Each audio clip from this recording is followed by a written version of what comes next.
आप किसी काम की पूरी जांच पड़ताल करिए खुद, किसी के ऊपर डिपेंडेंट मत रहिए, चाहे वो मैं ही क्यों ना हूँ। यहाँ ट्रेनिंग की रिक्वायरमेंट नहीं है कि आप वहाँ पैसे खर्च करें। दूसरी चीज़, आप बायबैक और फ्रेंचाइजी पर बिल्कुल भरोसा ना करें, ये एक पैरों में एक चेन की तरह बंध जाते हैं। कल को अगर वो व्यक्ति नहीं है तो क्या आपका सामान नहीं बिकेगा?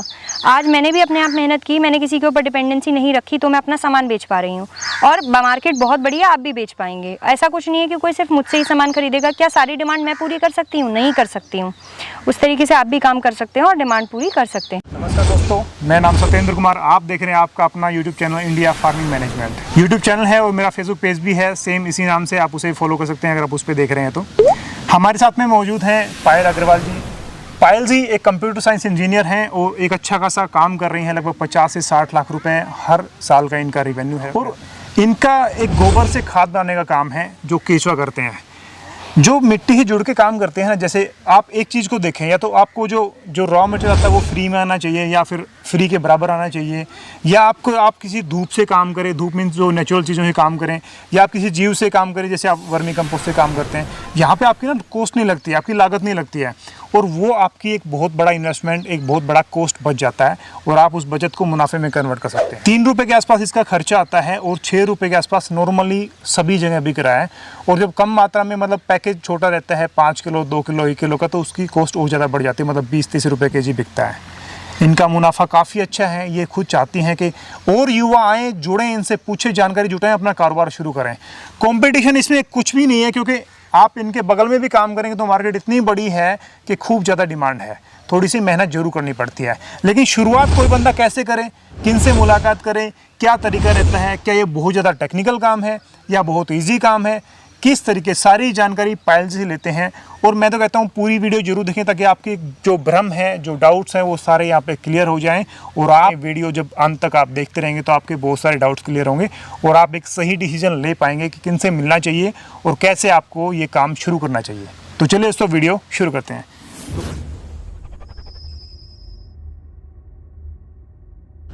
तो पायल जी, स्वागत है आपका हमारे यूट्यूब चैनल में। नमस्कार सर। मेरे को अच्छा लगा कि आप युवा उद्यमी हैं और आप बनिया फैमिली से बिलोंग करते हैं, जो दुकानदारी इनका एक कारोबार होता है, लेकिन आप खेतीबाड़ी के काम आए, मतलब जो जाट जमींदारों, बनियों का दूर दूर तक कोई नाता नहीं होता, जो जाट जमींदारों के काम होता है, उस काम में आप आई हैं। तो आपको क्या स्कोप लगा और क्या इसमें भ्रम रहता है लोगों को कि कितना बड़ा इन्वेस्टमेंट रहेगा, कि या कितना आसान है, या क्या, मतलब लोग डाउट में रहते हैं कि कैसे इसकी शुरुआत करें।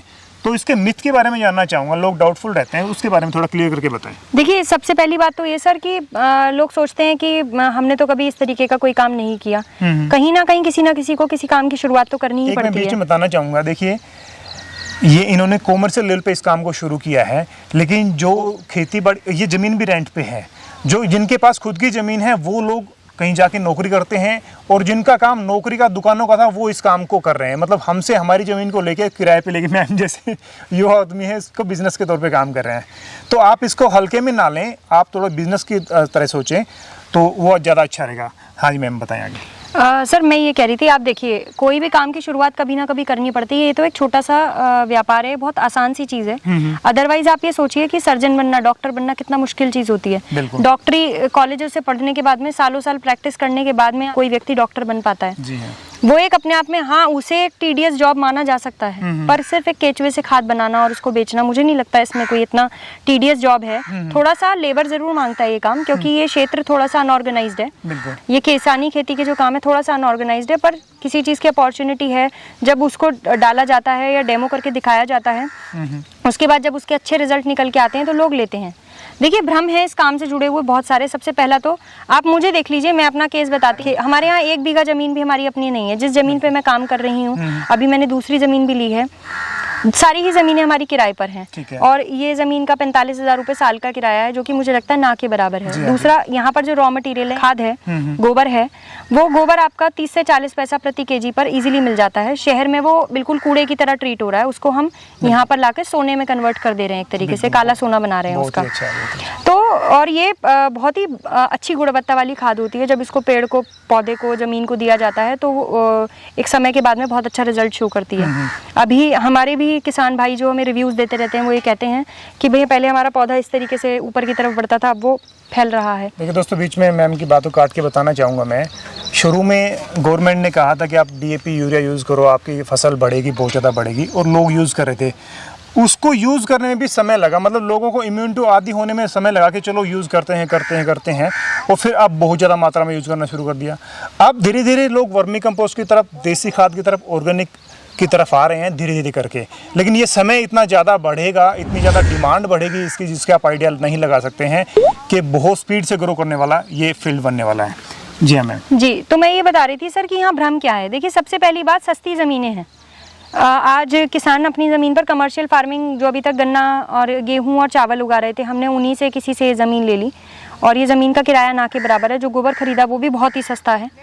और उसके अलावा जो केचुआ है, सिर्फ यहाँ पे एक जो कॉस्ट लगती है मेनली वो एक केचुए की लग रही है। अच्छा। उसके अलावा लेबर कोई परमानेंट नहीं है। तो भ्रम ये है, सबसे पहला भ्रम, क्या ये काम बिना ट्रेनिंग के नहीं हो सकता? बिल्कुल हो सकता है। एक्चुअली में कोई ट्रेनिंग चार्जेस पे करने की ज़रूरत ही नहीं है। जैसे होता है, लोग 5-5, 10-10 हज़ार रुपए की ट्रेनिंग भी दे रहे हैं। अच्छा।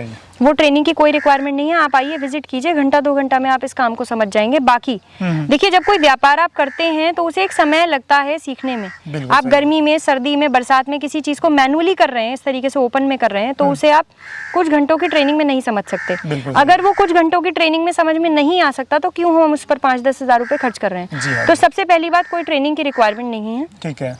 उसके अलावा आप आराम से खुद करिए। आप एक्सपेरिमेंटेशन पे बेसिस पर करना चाहते हैं, करके देखिए, पर कमर्शियल बेसिस पर 25 से 30 बेड लगाए बिना काम नहीं हो सकता, जैसा कि मैंने पहले भी कहा था। आपने किया था वैसे। जी, क्योंकि मैं भी एक स्टूडेंट ही थी, और उसके बाद में जब मैंने काम करना शुरू किया तो शुरुआत में मैंने 30 बेड लगाए। अच्छा।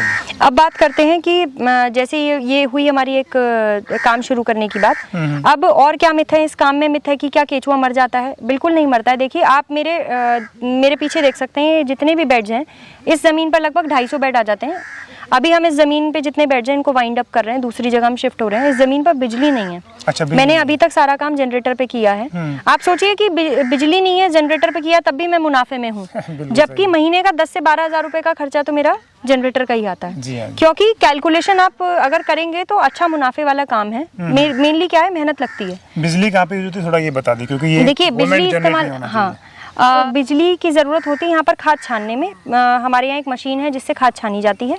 उसके अलावा हमने सबमर्सिबल लगाया हुआ है। सबमर्सिबल से हम पानी देते हैं बेडों को, तो बेड पे पानी डालने के लिए जो बिजली का इस्तेमाल होता है, पानी निकालने के लिए बिजली का इस्तेमाल होता है। ये 2 काम है। बाकी जहाँ पे भी आप काम करेंगे, वर्क प्लेस पे बिजली तो होनी ही चाहिए, क्योंकि वहाँ बैठने के लिए अगर आप कोई कमरा बना रहे हैं कुछ है तो बिजली होनी चाहिए। ठीक है। अब अगर मैं बात करती हूँ तो यहाँ पे जितने भी बेड हैं, आप देखिए यहाँ पे कोई परमानेंट लेबर नहीं है। मैंने इसी गांव की लेडीज़ को बुलाया, उन्हें काम पर रखा, उन्हें ट्रेन किया। उसके अलावा उन्हीं को मैंने काम दिया। महीने में, पूरे महीने काम बुलाने की जरूरत नहीं होती है। जब काम होता है तब मैं उन्हें बुलाती हूँ। अच्छा।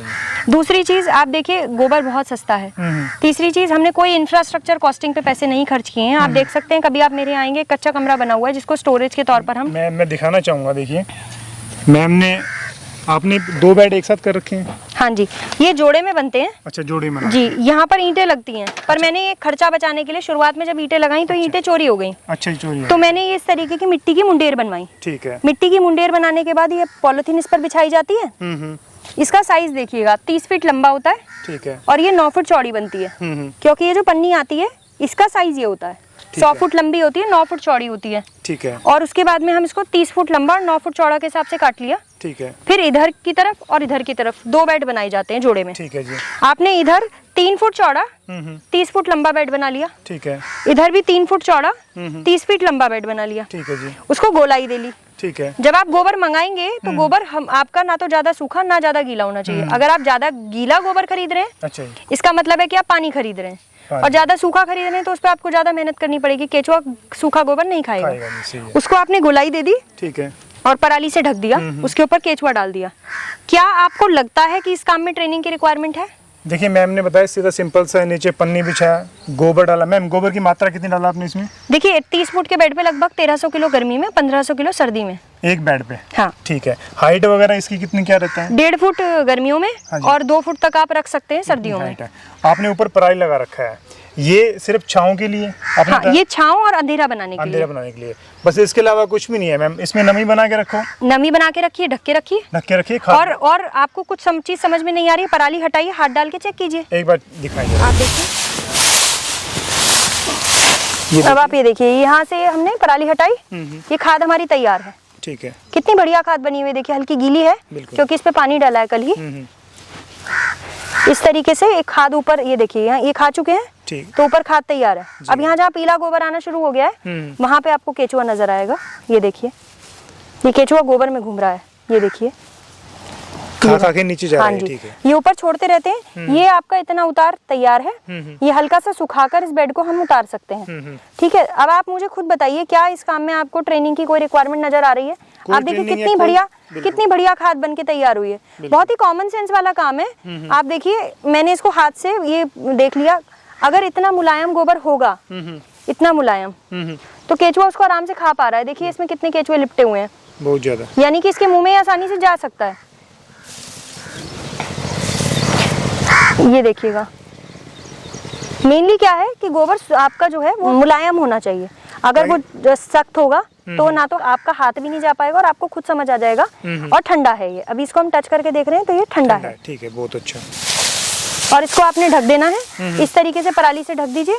मुझे नहीं लगता कि इस काम को करने के लिए आपको 5-7 हजार 10 हजार रुपए कहीं पे भी ट्रेनिंग की देने की जरूरत है। तो पहला तो ये मिथ है कि ट्रेनिंग की जरूरत। दूसरा मिथ है ये है कि क्या हम इस काम को करेंगे सफल हो पाएंगे या नहीं। देखिए, किसानी खेती आज की रेट में लोगों के खर्चे किसानों के बहुत ज्यादा बढ़ा चुकी है। जी हाँ जी। जहाँ एक कट्टा यूरिया डीएपी का लगता था, वहाँ 4-4 कट्टे हो गए हैं। अब डीएपी का रेट मेरे ख्याल से न्यूज में आया भी था कि 2000 के आसपास चला गया, फिर सरकार ने सब्सिडी करके उसको कम करने की कहा है। हाँ, तो कहने का मतलब ये है कि ये सामान ऐसा है ही नहीं जो रुकेगा। ये तो ऐसा प्रोडक्ट है, देखिए हमारे देश में अगर आदमी मेहनत करे तो मिट्टी भी बेच सकता है। और ये तो एक ऐसी चीज है, इतनी शानदार खाद है कि तो उसके रिजल्ट दिखते हैं। आप हमारे यहाँ भी देख सकते हैं, ये मैंने बैंगन का पौधा लगाया हुआ है यहाँ पे। ये ऑर्गेनिक बैंगन का पौधा है, आप देख सकते हैं कितना अच्छा सुंदर पौधा है, घना एकदम। बिल्कुल। और इस पर कभी मैंने खाद भी नहीं डाली, जबकि मेरा तो खुद का खाद का काम है। जी हाँ। और इसमें से निकलने वाला, बेड में से निकलने वाला जो पानी है या थोड़ी बहुत खाद जो इसमें चली जाती होगी अलग करते हुए, वही सारी इसमें जाती है। और इतना बढ़िया पौधा है, अच्छे खासे इसमें बैंगन भी आते हैं। जी हाँ जी। और मेनली इस काम को लेकर मिथ है कि जैसे मान लीजिए आप मेरे यहाँ आए कि अगर हम बेच नहीं पाएंगे तो कोई हमसे खरीद ले। इसे बायबैक या फ्रेंचाइजी के नाम पे बहुत सारे लोगों को गुमराह किया जा रहा है।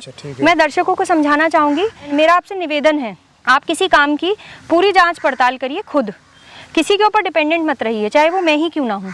क्योंकि देखिए इतनी बड़ी मार्केट है, जैसे मैं सामान बेच पा रही हूँ वैसे आप बेच पाएंगे। मैंने अपने सामान को बेचने की शुरुआत किसान मेले, गांव-गांव में जाके जो प्रमुख होते हैं, पंचायत होती है, आप जिस भी जगह, खाद बीज भंडार वाले भी आज की डेट में वर्मी कंपोस्ट अपने यहाँ बेचते हैं। जहाँ पे भी खेती हो रही है वहाँ पे इसकी डिमांड है। फल फूल सब्जी वाले किसान इसे सबसे ज़्यादा खरीदते हैं, पॉली हाउसेज वाले खरीदते हैं, नर्सरी वाले खरीदते हैं। जहाँ जहाँ घरों में लोग टेरेस गार्डनिंग कर रहे हैं, छतों पे या नीचे गार्डन लगा रहे हैं, किचन गार्डन लगा रहे हैं, उन लोगों को इसकी रेगुलर डिमांड रहती है। और आपका ये एक्सपोर्ट भी बहुत होता है। आप चाहें तो एक अच्छी यूनिट, बड़ी यूनिट डेवलप करने के बाद इसको एक्सपोर्ट भी कर सकते हैं। और इसका सरकारी टेंडर में भी बहुत अच्छा मुनाफा निकल के आता है। हॉर्टिकल्चर डिपार्टमेंट, वन विभाग, ये सभी इसे खरीद रहे हैं। पर इस काम में कभी भी शुरुआत 200-300 बेड से नहीं होती है। आप एक छोटे लेवल से 30-40 बेड से इसकी शुरुआत करिए, धीरे धीरे उसे बढ़ाते रहिए। पर इस बात का ध्यान रखिएगा, अपने आँख नाक कान खुले रखिए। कोई भी आपको किसी भी तरीके के बायबैक, फ्रेंचाइजी या केचुआ मर गया तो हम दे देंगे, इन तरीके के शब्दों से आप गुमराह होने की कोशिश बिल्कुल नहीं करिए। क्योंकि देखिए, पहली बात तो मैंने आपको समझाया कि यहाँ ट्रेनिंग की रिक्वायरमेंट नहीं है कि आप वहाँ पैसे खर्च करें। दूसरी चीज़, आप बायबैक और फ्रेंचाइजी पर बिल्कुल भरोसा ना करें। ये एक पैरों में एक चेन की तरह बंध जाते हैं। कल को अगर वो व्यक्ति नहीं है तो क्या आपका सामान नहीं बिकेगा? आज मैंने भी अपने आप मेहनत की, मैंने किसी के ऊपर डिपेंडेंसी नहीं रखी, तो मैं अपना सामान बेच पा रही हूँ। और मार्केट बहुत बड़ी है, आप भी बेच पाएंगे। ऐसा कुछ नहीं है कि कोई सिर्फ मुझसे ही सामान खरीदेगा। क्या सारी डिमांड मैं पूरी कर सकती हूँ? नहीं कर सकती हूँ। उस तरीके से आप भी काम कर सकते हैं और डिमांड पूरी कर सकते हैं। दूसरा, मैं आपको एक चीज़ और बताती हूँ कि अगर हम एक चीज़ और बहुत ज़्यादा सुनने में आ रही है, लोग कहते हैं कि भाई अगर आपका केचुआ मर गया तो हम आपको दे देंगे। मान लीजिए मैं आपके पास आती हूँ और मैंने आपसे कहा कि आप मुझे केचुआ दे दीजिए, मैंने आपसे ख़रीद लिया और मेरा केचुआ मैंने अपनी किसी गलती की वजह से मार दिया, यानी कि मान लीजिए मैंने उसे 1 हफ्ते 10 दिन तक पानी ही नहीं दिया, तो और वो मर जाता है, तो क्या मैं आपके पास अगर आती हूँ तो क्या आप मुझे वो केचुआ देंगे? नहीं दे पाएंगे, क्योंकि सिर्फ इस काम में जो मेन लागत है वही केचुए की है। तो दोस्तों, दर्शकों, कृपया इन सारी चीज़ों से बचें। बहुत अच्छा व्यापार है, आप इसको एक अच्छे मतलब कम पैसों में शुरुआत कर सकते हैं इस काम की। सबसे बड़ा फ़ायदा है इस काम का, इसमें ज़्यादा खर्चा नहीं है और मुनाफा बहुत अच्छा है। दोस्तों, मैंने सारी जानकारी दी वर्मी कंपोस्ट के बारे में। जो मिथ हैं समाज मार्केट में फैली हुई हैं, लोग जैसे गुमराह होते हैं, तो सारी जानकारी मैंने सही से बताया। मेरे ख्याल से एक बार फार्म पे आप आके विजिट करें, सारी जानकारी और आप फिजिकली आके देख सकते हैं कैसे काम होता है, कैसे आप भी इस कारोबार को शुरू कर सकते हैं। मेहनत का कोई भी शॉर्टकट नहीं है, ये आपको करना ही पड़ेगा। तो चलिए दोस्तों, पायल जी का धन्यवाद करते हैं और अगली वीडियो में फिर से हाजिर होते हैं आपके साथ एक नई जानकारी लेके। तो वीडियो अच्छी लगी तो शेयर करना बिल्कुल ना भूलें। Thank you very much. Thank you ma'am. Thank you so much sir.